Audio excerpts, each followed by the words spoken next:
আসসালামু আলাইকুম, আমি জুবায়ের। আজকের টিউটোরিয়ালে আপনাদের যেটা দেখাবো সেটা হচ্ছে ইনহেরিটেন্স। উপস এর মধ্যে আমরা ইনহেরিটেন্স কিভাবে ইউজ করব সেটা দেখব। তো প্রথমে আমরা কি করতে হবে, ফাইলটা নিলাম। তারপরে কি করতে হয়, আমরা কি .php এর মধ্যে আমাদের PHP লেখার জন্য এরকম ভাবে দিতে হয়, তাই না? এখন আমরা কি যেটা করব, ইনহেরিটেন্স এর কিছু রুলস আছে, সেগুলো ফলো করব। তো এটাকে আমরা কমেন্টের মধ্যে দিয়ে দিব। এর মধ্যে কমেন্ট কিভাবে লিখতে হয়, এই যে এটা কমেন্টের মধ্যে দিয়ে দিলাম মাল্টিপল কমেন্ট করার জন্য। তো ইনহেরিটেন্সটা কিভাবে করে সেটা হচ্ছে, the child class will be inherit all the public and protected properties and method from the parent class. ঠিক আছে, পাবলিক অ্যান্ড প্রোটেক্টেড এই দুইটা কি করবে, মেথডটাকে প্রপার্টি এবং মেথড প্যারেন্ট ক্লাস থেকে ব্যবহার করতে পারবে, নিজের প্রপার্টি হিসাবে ব্যবহার করতে পারবে। ঠিক আছে, আর inherited class is defined by using the extends keyword. এই কিওয়ার্ডটার দ্বারা এটা কি হবে, ইনহেরিট করতে হবে। তো প্রথমে আমরা আগে কি করতে হবে, যে কোনো একটা ক্লাস নিতে হবে, তাই না? তো আমরা ক্লাস নিলাম, আমরা ক্লাস নিলাম। আর এই যে সাধারণভাবে আমরা ক্লাস তৈরি করে দেখাচ্ছি না, এগুলা তৈরি করতে পারবা যে কিভাবে এটাই করতে হয়। তো আমরা এটাকে পাবলিক দিয়ে রাখলাম, ইনহেরিট যেহেতু আমরা দেখাচ্ছি। আর এটাকে ইনহেরিট করার জন্য আমরা কি করতে হবে, এখানে ক্লাস নামে একটা কিওয়ার্ড নিতে হবে। নেওয়ার পর আপনার ক্লাসের নাম, এটা হচ্ছে ডিরাইভ ক্লাস। ঠিক আছে, ডিরাইভ ক্লাস নেম, যে কোনো ক্লাস নাম দিতে পারবেন, সেটা হচ্ছে ডিরাইভ ক্লাসের নাম। এটা ক্লাস, যে ক্লাসটা তৈরি হয় কিনা এটাকে ডিরাইভ ক্লাস বলে। ক্লাস নেম দেওয়া যাবে, এখানে দিতে হবে। দেওয়ার পর আমরাকে এক্সটেন্ডস যে কিওয়ার্ডটা আছে সেটা দিব, এবং যে ক্লাসটাকে আমরা করব, ইনহেরিট করব, সেটাকে এভাবে দিয়ে দিতে হবে। তো ক্লাসের নামটাকে দিয়ে দিলাম, এই ক্লাসের নামটা, তাহলে কি হয়ে গেল, এটা ইনহেরিট হয়ে গেল। এখন এর মধ্যে, এই ক্লাসের মধ্যে, ডিরাইভ ক্লাসের মধ্যে কি কি করতে পারি, আমরা যে কোনো প্রপার্টি নিতে পারি বা যে কোনো জিনিস নিতে পারি, তাই না? তো এরকম ভাবে আমরা একইভাবে আমরা এর মধ্যে কি নিলাম, ডিরাইভ ক্লাস নেম, তারপর মেথড, এই সে অনেক কিছু নিলাম। তো এটাকে আমরা উঠাই দিই, এবং এর মধ্যে আমরা কি করতে পারি,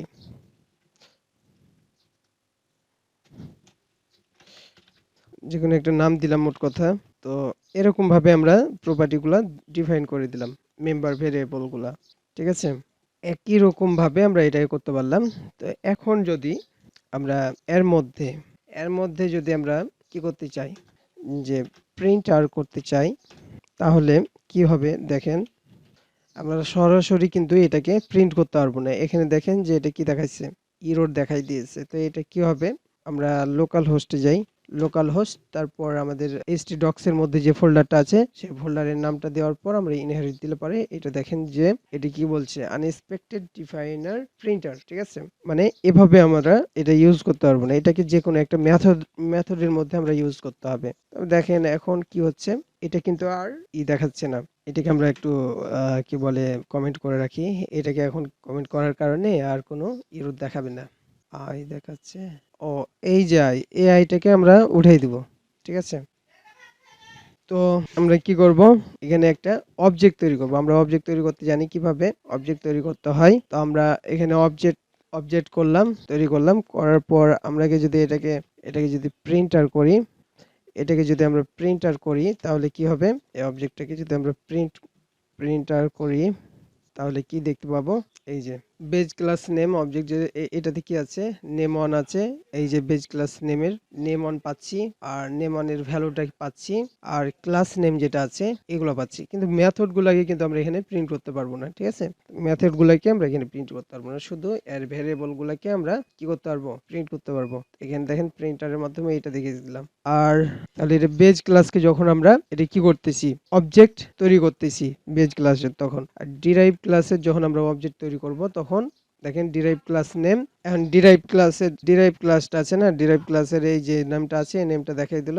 এখন ওটার যে প্রপার্টি আছে কি করছে সেটা দেখাচ্ছে, তারপর ক্লাস নেমটা দেখাইলো, তারপর কি দেখাচ্ছে, এইটুকু অংশ কি বেজ ক্লাসের না, এই যে বেজ ক্লাসের, তারপর ক্লাস, এই যে ক্লাস অন যেটা আছে সেটা। তাহলে আমরা দেখতে পাচ্ছি যে কি, এই যে ডিরাইভ ক্লাসটা তৈরি করার কারণে আমরা কয়টা জিনিস দেখতে পেলাম, এইটুকুর অংশগুলাও দেখতে পাচ্ছি, আর এইটুকুর অংশগুলাও দেখতে পাচ্ছি, যে ডিরাইভ ক্লাসের অবজেক্ট তৈরি করার কারণে। আর বেজ ক্লাস হলে শুধু বেজ ক্লাসটাকেই দেখতে পারবো। ঠিক আছে? তো এখন আমরা যদি তাহলে কি করতে পারি? আমরা কিন্তু সবগুলাই এই ডিরাইভ ক্লাসটাকে যদি আমরা কি করতে পারি? এইরকম ভাবে এক্সটেন্ড করে নিই, ডিরাইভ ক্লাসটা ইউজ করতে চাই, তাহলে সবগুলাই কি পেয়ে যাচ্ছি। যত পাবলিক আর প্রটেক্টেড ইগুলা আছে সেগুলা। ঠিক আছে? তো আমরা এখানে প্রটেক্টেড যেটা আছে সেটা যদি নিই, তাহলে দেখতে পাবো যে প্রটেক্টেড গুলাকেও আমরা এখানে পেয়ে যাচ্ছি। আমি যদি প্রাইভেট নিই, তাহলে দেখতে পারবো কি, হ্যাঁ, এখানে প্রাইভেট দেখাচ্ছে, মানে সবগুলাই দেখতে পাচ্ছি। কিন্তু আমরা প্রাইভেটটাকে অ্যাক্সেস মডিফায়ার এর পরবর্তীতে আমরা অ্যাক্সেস মডিফায়ার নিয়ে কথা বলবো, তখন আরো বুঝতে পারবেন। এটা আমরা আপাতত পাবলিক করে রাখি। তাহলে কি হবে? এভাবে করে আমরা দেখতে পাচ্ছি। তো আমরা এগুলোকে যদি প্রিন্ট করার চেষ্টা করি, তাহলে কি হবে? এগুলোকে এই যে নেম দিয়ে দিলাম। শুধু এই কি গুলো আছে না, এই কি শুধু ইউজ করতে হবে। এখানে ভ্যারিয়েবল গুলো আছে না, ভ্যারিয়েবল গুলা ইউজ করার দরকার নেই। এগুলা ইউজ করার পর যদি আমরা দিই, এই যে নামটা চলে আসলো। আমরা যদি এই নামটা দিই, তাও চলে আসবে। আর মেথডটা যদি আমরা ইউজ করি,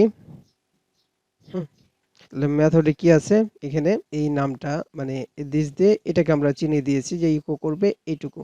ঠিক আছে? তো এখানে যেহেতু দেখেন দুইটা ক্লাস আছে না, এই যে দুইটা, এটা মেথড ওভাররাইড হয়ে গেছে। হ্যাঁ, তো আমরা এটাকে অন দিয়ে দিই।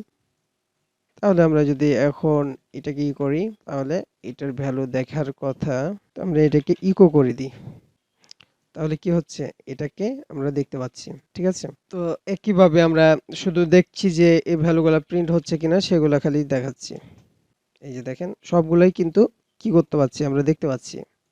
হুম এখন এখান থেকে আমরা কি করতে পারি, এই মেথডটাকে যদি কল করি, তাহলে দেখতে পারবো কি এর মধ্যে দিস দেওয়া আছে না, এই দিস এর মধ্যে কি, দিস বলতে এই যে ক্লাসটার অবজেক্ট, এই ক্লাসটার অবজেক্ট তৈরি হলে পরে কি হবে, সবগুলোই চলে আসবে না। তাই দেখেন এটা সবগুলো চলে আসলো। আমি এর আগেই কিন্তু দেখালাম যে অবজেক্টটা তৈরি করার কারণে সবগুলারই চলে আসছিল, তাই না? এটা আরো ভালো করে প্র্যাকটিস করবেন, তাহলে বুঝতে পারবেন। এখানে যে অবজেক্টটা তৈরি করলাম কিনা, এটাতে যে কাজ হবে, এই দিস মানে হচ্ছে এখানে যে কাজ হবে, দিস মানে হচ্ছে একই কাজ। ঠিক আছে?